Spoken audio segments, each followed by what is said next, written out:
वजीर आजम जाफर एक्सप्रेस पर हमले के बाद अमन अमान का जायजा लेने के लिए कोयटा पहुंच गए। Army chief general Syed Asim Munir भी साथ हैं। शहबाज शरीफ अमन अमान की सूरत हाल पर इजलास की सदारत करेंगे। इजलास में दहशतगर्दों से निपटने के लिए अहम फैसले किए जाएंगे। वजीर आजम को जाफर एक्सप्रेस पर दहशतगर्दों के हमले पर ब्रीफिंग दी जाएगी। वजीर आजम का कामयाब जाफर एक्सप्रेस ऑपरेशन पर सिक्योरिटी फोर्सेस को खराज तहसीन। शहबाज शरीफ ने कहा, जवानों की महारत और सिपह सलार की क़यादत की बदौलत बगैर नुकसान ऑपरेशन मुकम्मल हुआ। जाफर एक्सप्रेस ऑपरेशन इंतहाई महारत के साथ किया गया। मुल्क से दहशतगर्दी के मुकम्मल खात्मे तक जंग जारी रहेगी।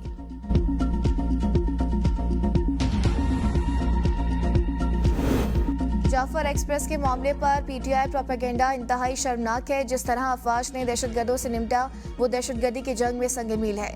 वजीर दिफा ख्वाजा आसिफ का कौमी असम्बली में ज़ाहिर ख्याल कहा, पीटीआई ने सोशल मीडिया पर बयान दिया, दहशतगर्दों ने यरगमालियों को खुद छोड़ा, फौज ने उन्हें नहीं छुड़वाया। इनके बैरून मुल्क बैठे अफराद ने यह प्रोपेगेंडा किया। हमें फॉर्म 47 का ताना दिया जो खुद मार्शल्लाह की पैदावार है।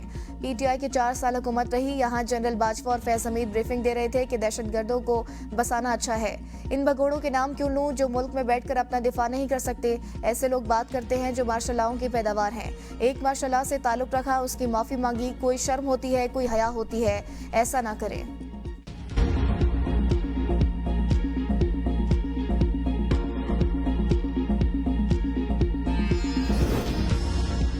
जाफर एक्सप्रेस पर हमले में जहांबाग 25 अफराद की मैयतें। मच रेलवे स्टेशन पर मौजूद जहांबाग अफराद की मैयतों को शनाख्त के बाद उनके आबाई इलाकों को भिजवा दिया गया। कोयटा से अंदरूनी मुल्क जाने वाली जाफर एक्सप्रेस और चमन पैसेंजर ट्रेन दूसरे रोज भी मुअत्तल। कोयटा से अंदरूनी मुल्क और चमन के लिए ट्रेन सर्विस कल भी मुअत्तल रहेगी।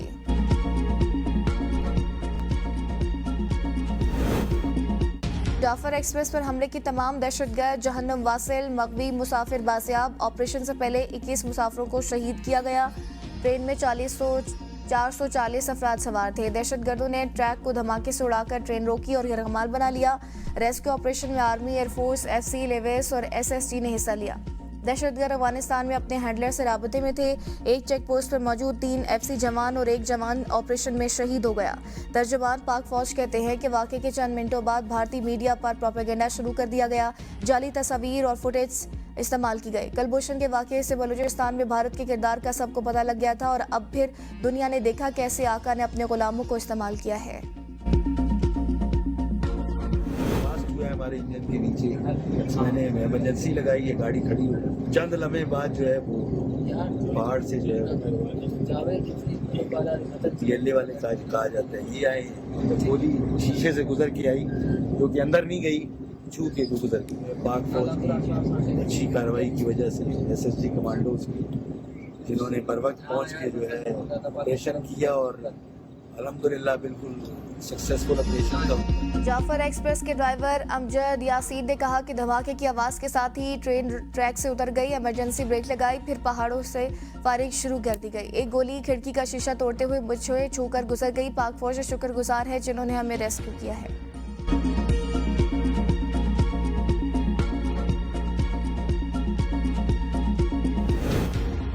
वज़ीर आला पंजाब मरीम नवाज शरीफ का जाफर एक्सप्रेस ऑपरेशन की कामयाबी पर इज़हार तशक्कुर। सिक्योरिटी फोर्सेस को कामयाब ऑपरेशन पर खराज तहसीन। ऑपरेशन के दौरान शहीद होने वाले जवानों के लिए हर्फ़ अकीदत पेश किया। कहा, बेगुनाह मुसाफिरों और मासूम औरतों और बच्चों को ढाल बनाना बुज़दिली की बदतरीन मिसाल है। जहन्नम वासिल होने वाले दहशतगर्द निशाने इबरत बन चुके हैं।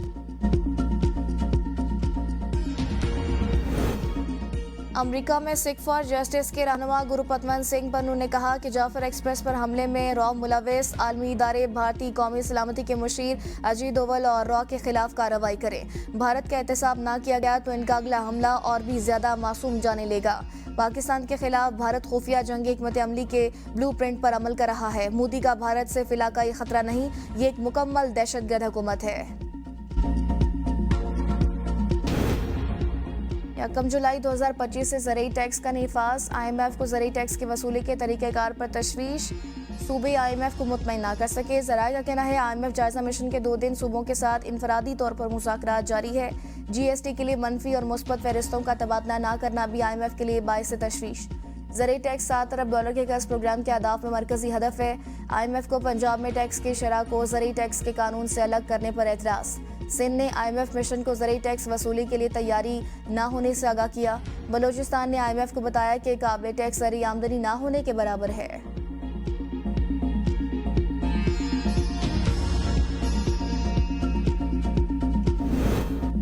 दरियाए सिंध से नहरें निकालने के खिलाफ करारदाद सूबाई असम्बली में पेश। वज़ीर आला मुराद अली शाह ने नई नहरों की तामीर गैर कानूनी करार देते हुए कहा, सिंध का पानी किसी को नहीं देंगे। विफाक का नई 6 कैनाल्स बनाने का मंसूबा नाकाबिले कबूल है। ऐसा मंसूबा कबूल नहीं करेंगे जिससे नुकसान हो। दरियाए सिंध में पानी की कमी का सामना है। सिंध हुकूमत अवामी हकूक़ के तहफ़्फ़ुज़ के लिए कोशा है। जाम खान शुरू ने कहा, पीपल्स पार्टी ने कालाबाग डैम को हमेशा के लिए दफन किया। पीपल्स पार्टी वाहिद जमात है जिसने पानी की मुनसिफाना तकसीम की बात की है। सुपर टैक्स का मकसद वाज़े तबाहशुदा इलाकों की बहाली के लिए इस्तेमाल करना था। 2015 से किसी भी जगह कोई तफसीलात नहीं दी गई कि कितना टैक्स इकट्ठा किया गया, कहां खर्च किया।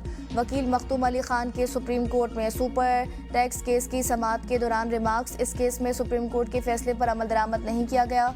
जस्टिस जमाल मंदोखिल ने रिमार्क्स दिए कि कल को इस तरह कोई एक्ट आता है, उसे दोनों ऐवानों से पास करा लिया जाता है तो क्या एक्ट बनेगा। जस्टिस मोहम्मद अली मसर ने कहा, आपने कराची और पेशावर के अदालती फैसलों को देखा है। मखदूम अली खान बोले, कराची और पेशावर के अदालती फैसलों में वकला के दलाइल एक जैसे हैं। केस की समाअत कल तक मुलतवी।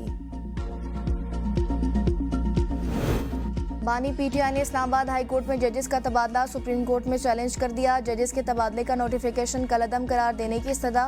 दरख्वास्त में सदा की गई कि जजेस के तबादलों में आइन और अदलिया की आज़ादी के असूलों के मुकम्मल पासदारी की हिदायत की जाए। सुप्रीम कोर्ट अल-जहाद ट्रस्ट केस में तयशुदा असूलों पर अमल दरामद यकीनी बनाने का हुक्म दे।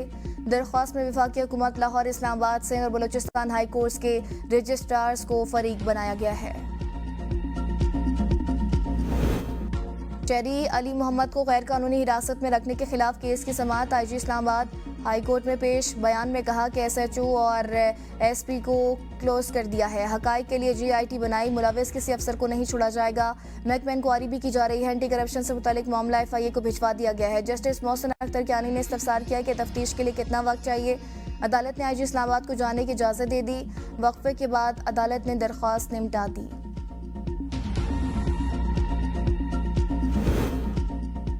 शराब और असलहा बरामदगी केस। वज़ीर आला खैबर पख्तूनख्वा अली अमीन गंडापुर के वारंट गिरफ्तारी बरकरार।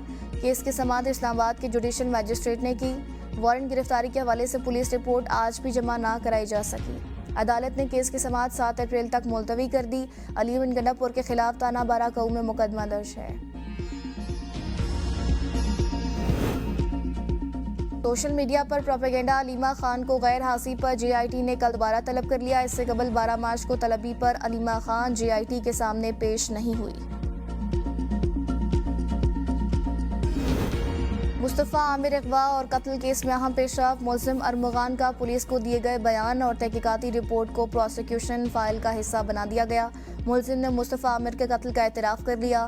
मुलजिम अरमगान ने पुलिस को दिए गए बयान में कहा कि मेरी वालिदा ने खुला लेकर दूसरी शादी कर ली। वालिद बहावलपुर में रहते हैं। मैं 2 साल से अकेला डिफेंस के बंगले में किराए पर रह रहा था जो वालिद ने लिया था। ख़याबान मोमिन के बंगला नंबर 35 में कॉल सेंटर चलाता था। कॉल सेंटर में 30 से 40 लड़के और लड़कियां काम करते हैं।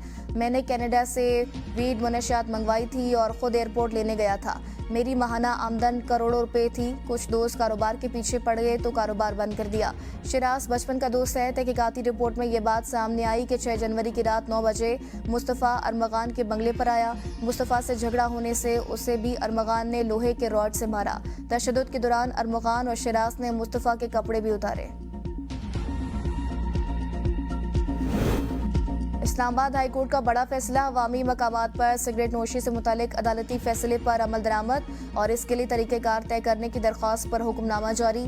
शीशा कैफों पर किसी भी बच्चे या 18 साल से कम उम्र फर्द को तंबाकू या शीशा फराहम करने पर पाबंदी आयद। रेस्टोरेंट्स या कैफ़े के अंदरूनी हिस्से में सिगरेट नोशी या शीशा पीने पर भी पाबंदी होगी। तमाम रेस्टोरेंट्स और कैफ़े मालिकान को आग से हिफाजत और उसके फैलाव को रोकने के लिए इक़दामात पर अमल करने की हिदायत। हुक्मनामे में कहा गया कि रेस्टोरेंट्स या कैफ़े के अंदरूनी हिस्से में सिगरेट नोशी, तंबाकू मसनूआत का इस्तेमाल या शीशा पीने की इजाज़त नहीं। केस की मज़ीद समाअत 23 जून 2025 तक मुलतवी।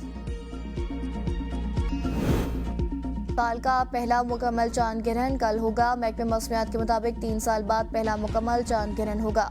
पाकिस्तान में दिन की रोशनी के बाद चांद ग्रहण को देखना मुमकिन नहीं होगा। यह नज़ारा शुमाली और जनूबी अमेरिका में देखा जाएगा।